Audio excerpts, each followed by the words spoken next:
अंगीकार करने का अवसर है। क्रोध मान माया लोभ रूपी महाकथाई को क्या समझेंगे। हमारे जीवन में पवित्रता नहीं आ पा रही, स्वच्छता की बात हो रही है, साफ सुथरे बात हो रही है, साफ स्वच्छता की बात हो रही है।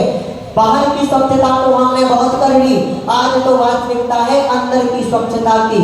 भावों को शुद्ध बना लेना, भावों को इतना निर्मल कर लेना कि प्रभु के दरबार में शिखर जी में जाओ तो वहां से इतनी एनर्जी ले आना कि प्रभु आपके दरबार में पुनः मेरा आगमन हो और पुनः आपके चरणों में मैं अर्जी लगा सकूं।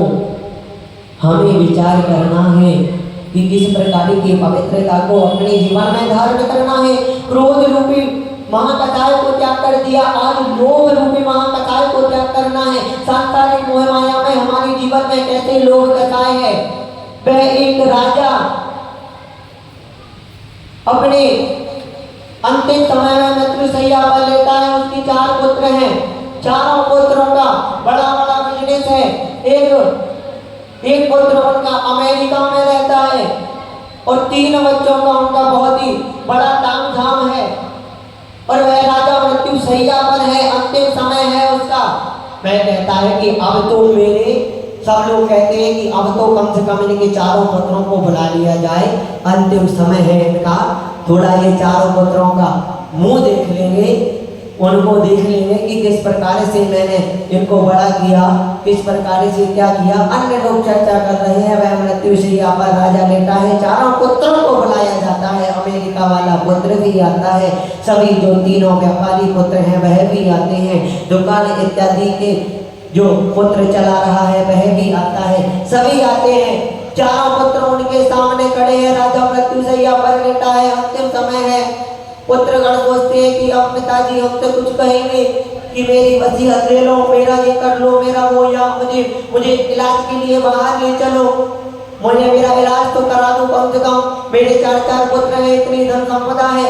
और वह पुत्र राजा एक ही बात कहते हैं, चारों पुत्र खड़े हैं और राजा के विचार देखिए, राजा क्या बोलते हैं कि आज शुक्रवार का दिन है, मार्केट का दिन है और दुकान पर कोई नहीं है। क्या बोला? तुम चारों यहाँ पर खड़े हो तो दुकान पर कौन है? शुक्रवार का दिन है, आज व्यापार करने का दिन है, आज तो मैं व्यापारी है, व्यापार आज तो मैं करना है और तुम चारों पुत्र यहाँ पर खड़े हो। देखिए किस प्रकार की लोभ कथाएं को अंतिम समय में भी हम नहीं छोड़ पाते। हमें विचार करना है, क्या इस प्रकार की लोभ कथाएं के वशीभूत भी हम हो गए हैं? क्या इतना परिग्रह हमने जोड़ लिया कि प्रभु के दरबार में आने तक का हमें समय नहीं है, कि प्रभु के दरबार के निकट आने का समय नहीं है?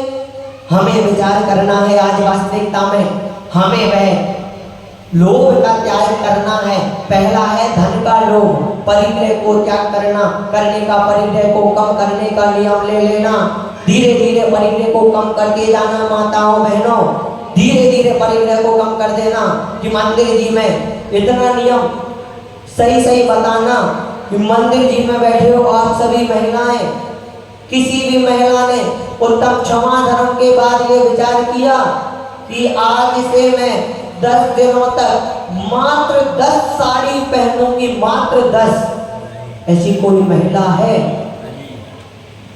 50 महिलाओं में मात्र 5-6 महिलाओं के हाथ खड़े हो रहे हैं। इतना परिग्रह का नियम ले लिया करो हर बार। ठीक है, इस बार नहीं ले पाए, नोट कर लिया करो छोटी छोटी सी बातों को। कभी कभार भैया जी हम भूल जाते हैं, उम्र हो गई है हमारी, अब हम भूल जाते हैं, बहुत जल्दी हम ध्यान नहीं रख पाते। छोटी छोटी सी बातों को नोट कर लेना। और जिस प्रकार से वह बालक, वह 10वीं और 12वीं की परीक्षा होती है कि वह टाइम टेबल लगा लेता है, इसी प्रकार से पुरुषगण विचार कर लेना, टाइम टेबल लगा लेना कि मंदिर जी में जब भी जाऊंगा मेरे पने के भाव के साथ नहीं जाऊंगा, मंदिर जी में अगर जाऊंगा तो शांति धारा बड़ी शालीनता के साथ करूंगा, प्रभु का मार्जन इतनी प्रभु का मार्जन इतनी शालीनता के साथ और इतने भावों के साथ करूंगा कि प्रभु के दरबार में मेरा भी स्थान बन सके, मैं भी प्रभु के निकट पहुंच सकूं। माताओं ये विचार कर लेना कि क्रोध का त्याग करना है, मुझे मौन रहना है। एक जाप चालू कर दो, एक जाप चालू कर दो। ये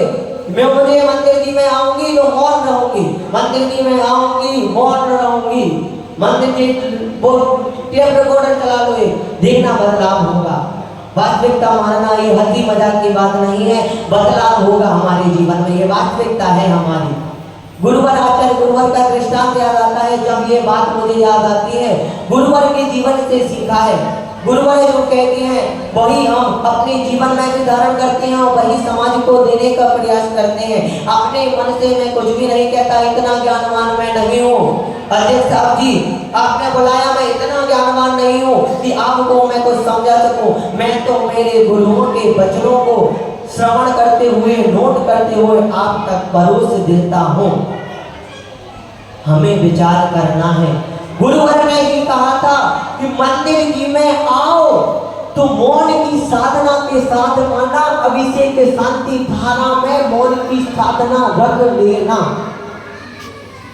धार्मिक कार्यों की बात अलग है, सांसारिक दिनचर्या की बात हो रही है कि प्रतिदिन की दिनचर्या, प्रतिदिन की दिनचर्या में क्यों बोलना? ठीक है, 10 धर्मों में बोलना पड़ता है, इतनी भीड़भाड़ होती है, कमेटी को भी बोलना पड़ता है, लोग बाबों को भी बोलना पड़ता है, हो जाती है वार्तालाप, ठीक है। लेकिन 10 दिनों के बाद तो कम से कम मंदिर जी का अति से देखना आप कैसे बढ़ेगा।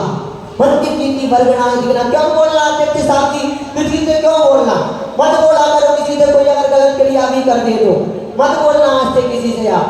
आज मत बोलना कि कोई गलत क्रिया करे, मंदिर जी के बाहर जाकर उसको अगले दिन समझा देना कि भैया आपने ये गलत क्रिया कर दी, आप इसमें सुधार कर लो। मंदिर जी के बाहर बोल देना, नियम ले लेना। 10 दिनों के बाद, हाँ 10 दिन बोलना पड़ता है कमेटी इत्यादि को, तो 10 दिनों के बाद मात्र हम आधे घंटे के लिए आते हैं, गिने चुने लोग आते हैं, दिखते हैं कि आपने बताया कि 10-15 लोग नीचे की वेदी में अभिषेक करते हैं, इसी प्रकार कुछ लोग ऊपर और किसी प्रकार कुछ लोग ऊपर करते हैं। तो मौन की साधना के साथ 100 में तो 100% नंबर लेकर जाओ। क्रिया तो कर रहे हैं लेकिन उस क्रिया में हमारा बदलाव नहीं है। सम्यक क्रिया में परिवर्तित कर लेना अपने जीवन को। एक बार की बात है, सुधा सागर जी महाराज जी का आज शंका समाधान का, जिज्ञासा समाधान का वह दृष्टांत याद आता है कि गुरुवर ने एक शंका की कि गुरुवर जी, हम धर्म तो बहुत करते हैं, इतना धर्म करते हैं, 10 धर्मों में बहुत नियम धर्म के साथ रहते हैं, बहुत गुरुओं की आज्ञा का पालन करते हैं, तो उनके चरणों में समर्पित रहते हैं, दान इत्यादि भी करते हैं। लेकिन जब हमारी अंतिम समय आता है या जब हमारा कोई अशुभ कर्म का उदय आ जाता है या हमें कोई बीमारी लग जाती है तो हम ये विचार करते हैं और अन्य लोग जो अभिषेक शांति धारा नहीं करते वह लोग हमसे बोलते हैं कि अब कहाँ गया आपका वह पुण्य, अब कहाँ गई आपकी शांति धारा, अब कहाँ गया आपका शिखर जी जाने का वह कई वंदनाओं का नियम, अब क्यों साथ नहीं दिया?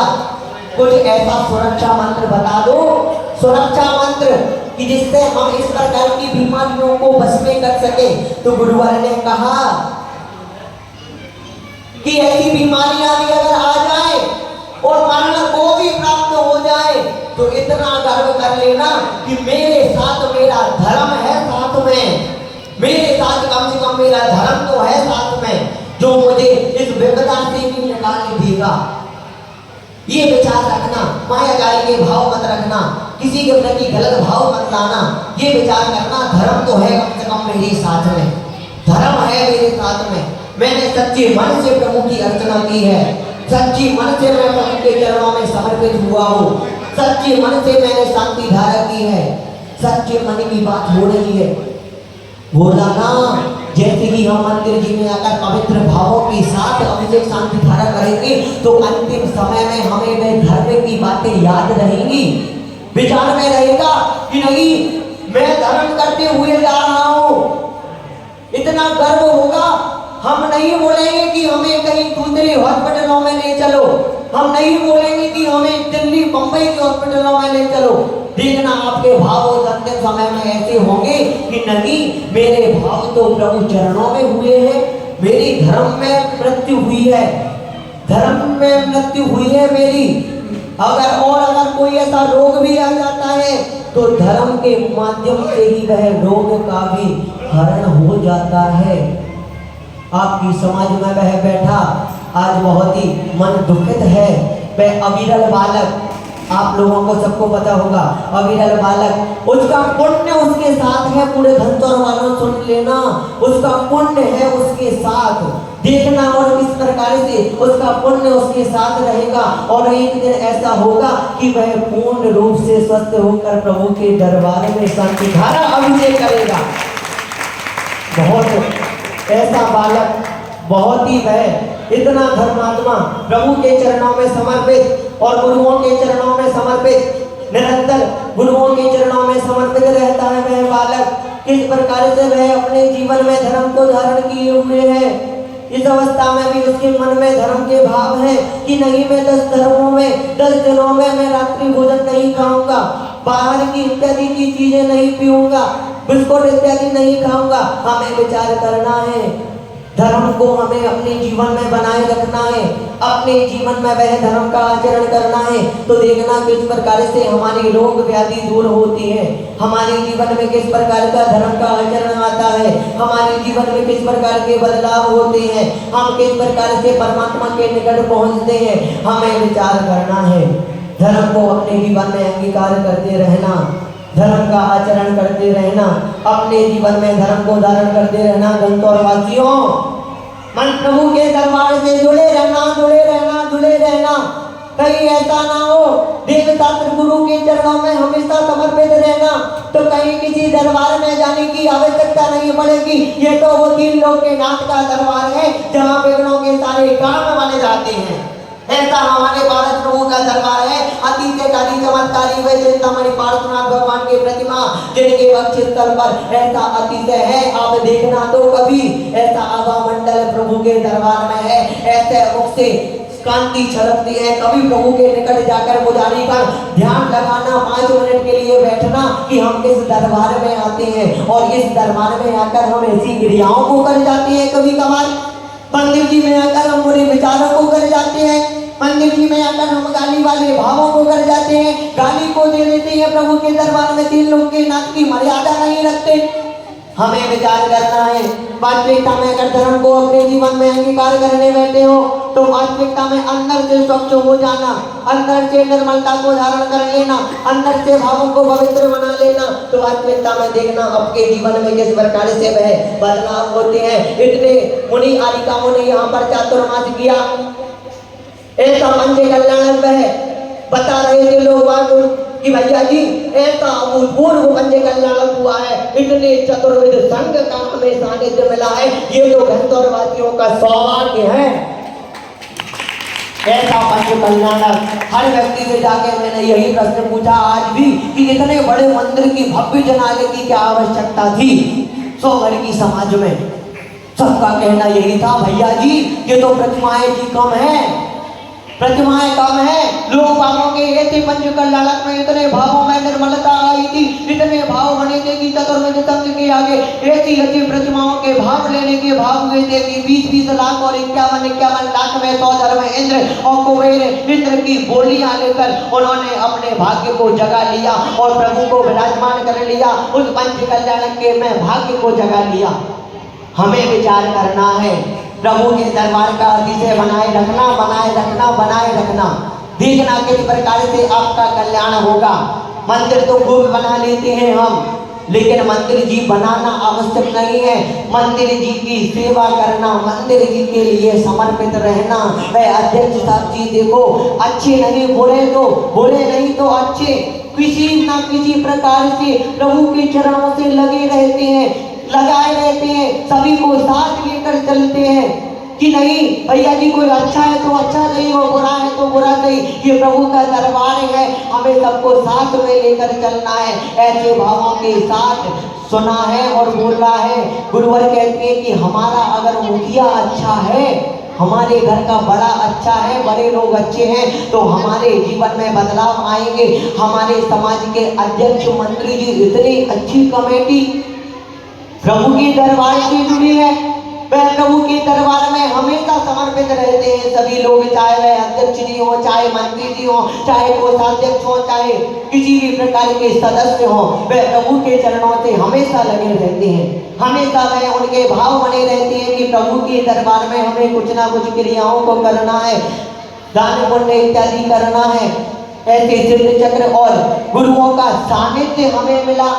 अपूर्वमती माता जी, तपोमती माता जी, प्रतिमामती माता जी, क्या महिलाओं ऐसी आरिकाओं का चातुर्मास कराने के बाद भी आप नहीं सीख पाए? हमें विचार करना है।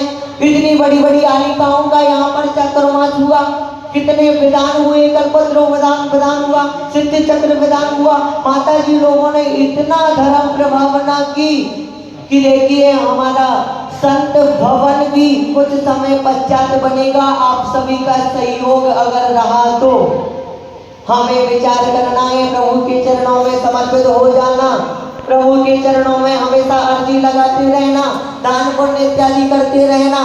प्रतियोगिताएं तो हम बहुत करते हैं युवा वर्ग के सभी साथी, लेकिन धर्म का भी वह बहुत प्रतियोगिताएं करते हैं। और ये युवा वर्ग के साथियों का प्रतिदिन कहता हूँ, इनके बहुत गदगद भाव रहते हैं कि प्रभु के दरबार में ऐसी ऐसी क्रियाएं और ऐसी ऐसी धर्म के प्रति लोग बागों का जुड़ाव होना चाहिए, चाहे अच्छे हो चाहे बुरे हो।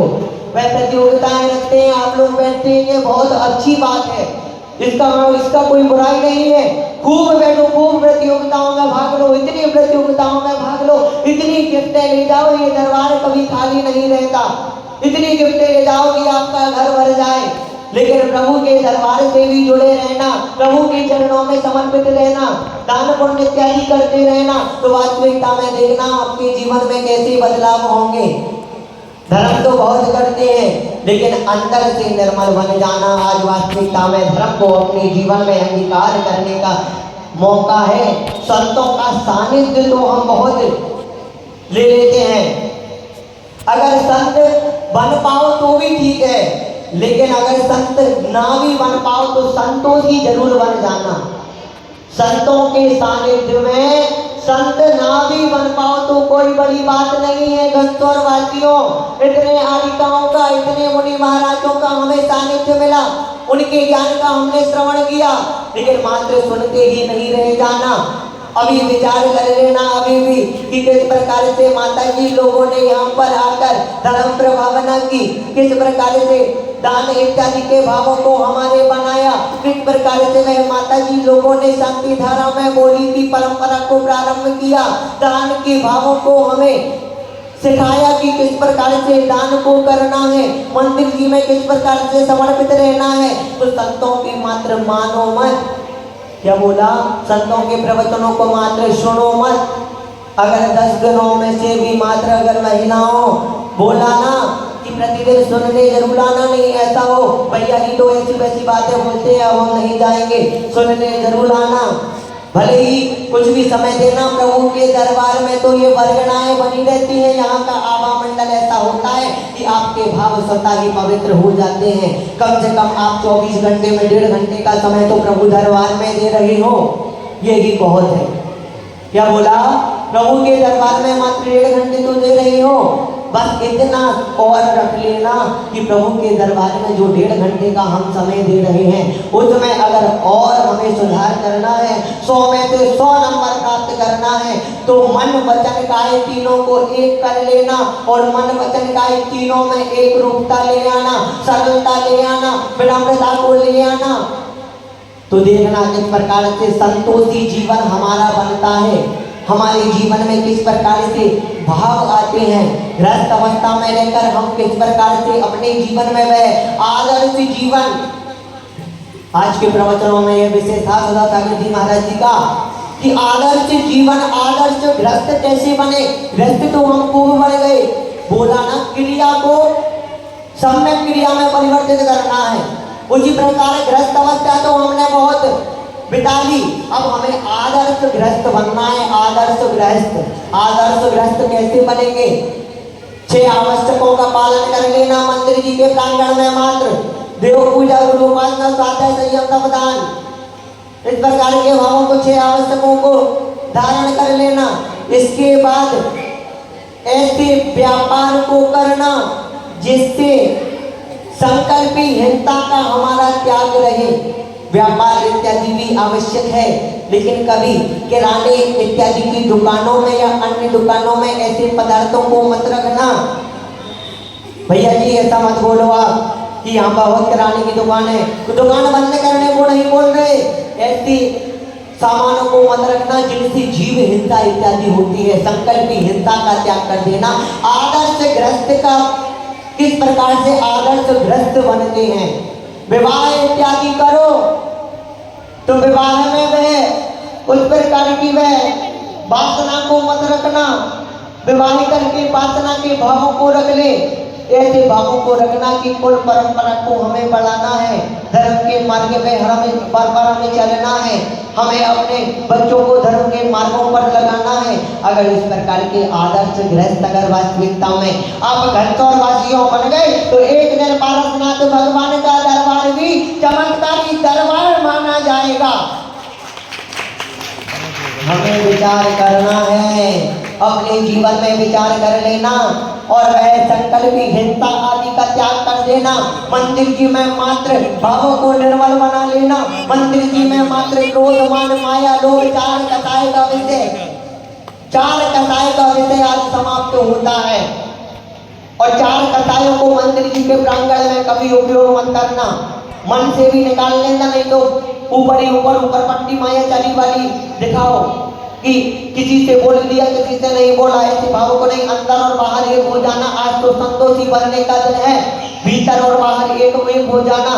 कि बोला ना कि कई वर्षों तक और कई बार हमने स्नान किया, आज तो भीतर की आत्मा का स्नान करना है, आत्मा को पवित्र बनाना है, आत्मा को निर्मलता के साथ ले जाना है, आत्मा को पवित्र बनाना है। तो वास्तविकता में देखना आपके जीवन में कैसे धर्म का आचरण आएगा, किस प्रकार से हम अपने जीवन में धर्म को श्रवण कर पाएंगे और अपने जीवन को वह सार्थक बना पाएंगे। धन वैभव और महल खजाना कुछ भी साथ न जाएगा, सुबह खिला जो फूल बाग में शाम समय मुड़ जाएगा। कर ले धर्म ध्यान बाबा, कर ले धर्म ध्यान, कर तू प्रभु का ध्यान बाबा, पारस का गुणगान। कर तू प्रभु का ध्यान बाबा, पारस का गुणगान। धन वैभव तो इतनी कमाओ। वैसे ही हमारे जैन समाज के लोग सबसे ज्यादा टैक्स भरते हैं। इतनी धन संपदा कमाओ कि जिसका कोई हद ना हो, लेकिन प्रभु के दरबार में मायाचारी के विचारों के साथ मत आना। इतना धन प्रभु के चरणों में समर्पित कर देना कि हमारा संत भवन बनकर तैयार हो जाए। धन संपदा तो इतनी कमाना, लेकिन हमारे मंदिर जी में जो कार्य इत्यादि होने हैं वह कार्य शीघ्रता के साथ संपन्न हो जाए। नहीं तो वह धन तो हम बहुत कमाते हैं। संत भवन का कार्य अभी हमारे घनौर नगर में होना है और देखना जैसे कि वह संत भवन का कार्य हो जाएगा, कैसे कैसे संतों का और कैसे कैसे सत्संग मुनियों का यहाँ पर आगमन होगा। हमें विचार करना है कि हम 3-3, 4-4 मंजिल की वह बिल्डिंगें तो बना लिए, लेकिन वास्तविकता में धर्म के साथ साथ करो ना। कोई भी कार्य को करना है धर्म को साथ लेकर चलो, तो अंतिम समय में भी वह धर्म हमारे साथ रहेगा। हमें विचार करना है, धर्म को अपने जीवन में धारण कर लेना। महिलाओं, प्रतियोगिता तो प्रारंभ हो रही है, लेकिन क्रोध मान माया लोगों को मंदिर जी में छोड़ देना। पुरुष वर्ग महिला वाले मंदिर जी के प्रांगण में आकर किसी प्रकार की कसाई के भावों को मत रखना और देखना किस प्रकार से हमारे जीवन में वह बदलाव आते हैं और धर्म का हम आचरण कर पाते हैं। सोच धर्म के गुण गाओ, सुचिता को मन में लाओ, लोभ महा दुखदाई है, त्यागो इसे न अपनाओ। संतोषी मन ही ओहो संतोषी मन ही सुचिता कहलाए रे। बोल कभी 10 लक्षण है प्यारा पर इसे मनाओ रे हो। 10 प्यारा पर इसे मनाओ रे। जो बोला सिद्ध परमेश्वरी भगवान की